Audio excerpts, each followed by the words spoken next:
જોત કરા આ મને પ્રેમ કરે છે તારા માટે આઈ respect you from the bottom of my heart યાર અટાણે તો 12 વર્ષના હુઈ ન ગયા મને નીંદર આવે છે આ બધા ડાયરાને સાંભળે છે હું એટલા માટે તમને કહું છું you have maintain Indian culture in heritage આપણા ભારતના વારસાને તમે જાળવવાની પ્રયત્ન કર્યા છે તમે તૈયારી રાખી છે બાકી કલાકાર ગમે એટલું સારું બોલતો હોય ગમે એટલું સાહિત્ય પીરસતો સામે ઓડિયન્સ નો ક્યાં જવાનું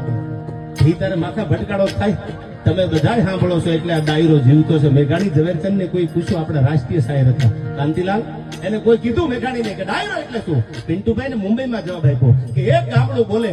અને મોટું મહાનગર સાંભળે એનું નામ ડાયરો અભણ બોલે અને પાછો ભણેલો સાંભળે ઈ ડાયરો દીકરી અને માં ભેળા બેઠા હોય બાપ ને દીકરી ભેળા બેઠા હોય ભાઈ ને બેન ભેળા બેઠા હોય આ બધાય ભેળા બેન સાંભળે ઝવેરચંદ મેઘાણીએ મુંબઈમાં કીધેલું કે એનું નામ ડાયરો છે આજ પણ આપણે આ ડાયરો શબ્દ જાળવી રાખ્યો છે આપણે એમ કે ક્યાં જવું છે ડાયરામાં જવું છે